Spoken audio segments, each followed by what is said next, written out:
Pour les anciens, l'univers est décomposé en deux parties distinctes. Le monde sublunaire, se situant entre la Lune et la Terre, est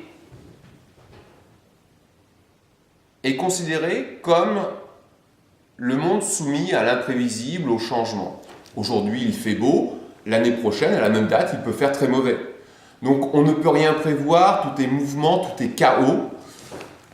Tout est mouvement, tout est chaos. Mais à ce monde sublunaire s'oppose le monde céleste.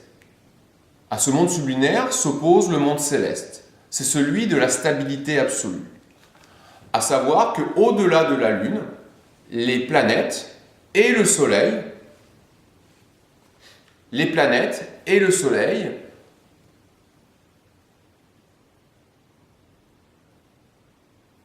ont des mouvements réguliers. Ce monde est clos par une véritable voûte céleste sur laquelle sont accrochés les nuages, et cette voûte tourne autour de la Terre, et au-delà de cette voûte céleste, il y a Dieu. Les anciens conçoivent donc le monde sur un modèle géocentrique, c'est-à-dire que la Terre est au centre, immobile, stable, et que tout tourne autour de la Terre. C'est une conception qui s'appuie sur la pensée et les écrits d'Aristote. C'est aussi un monde qui s'appuie sur les conceptions de l'Église. On a là donc une synthèse de la pensée d'Aristote et de l'Église qui a été conciliée à partir du XIIe siècle.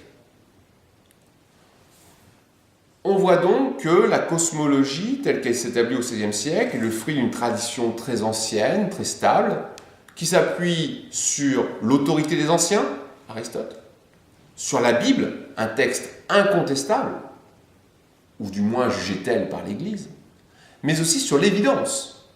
Il est à dire que le soleil bouge, c'est évident. Vous vous asseyez, vous voyez le soleil qui bouge, c'est pas vous qui bougez. Eh bien, cette cosmologie va être balayée. Elle va être balayée en quelques années par d'abord Copernic, puis Galilée.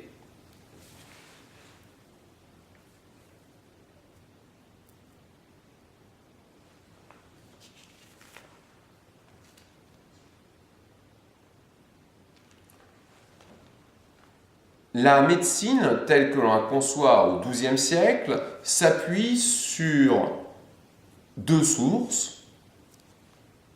Les sources de l'Antiquité, Aristote, Galien ou Hippocrate. Et de l'autre côté, sur la Bible. L'homme est conçu comme une créature divine sur laquelle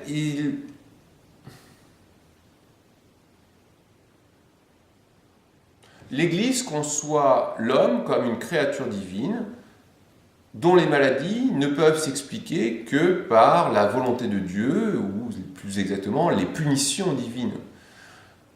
La maladie est tout compte fait une conséquence des péchés humains.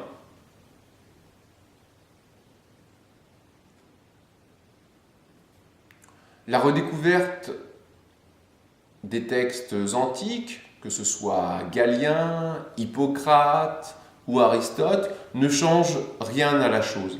Effectivement, le monde, comme les hommes, sont conçus sous la forme de 4 éléments: l'eau, la terre, l'air et le feu, qui doivent s'équilibrer. Ainsi, les régimes alimentaires doivent s'accorder, doivent s'adapter au déséquilibre.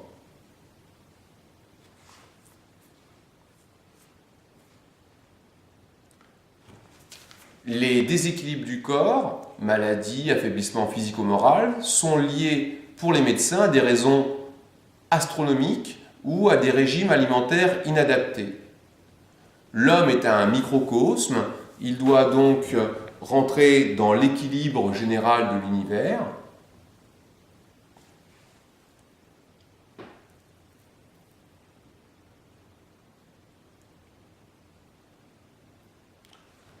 On voit donc là une médecine toute théorique, remplie d'incertitudes, que la que la croyance religieuse remplit. Les croyances religieuses visent à combler les limites de la médecine antique. C'est un univers donc sans progrès, sans imagination, qui consiste à croire en Dieu dans un premier temps, puis à apprendre par cœur les livres de l'Antiquité.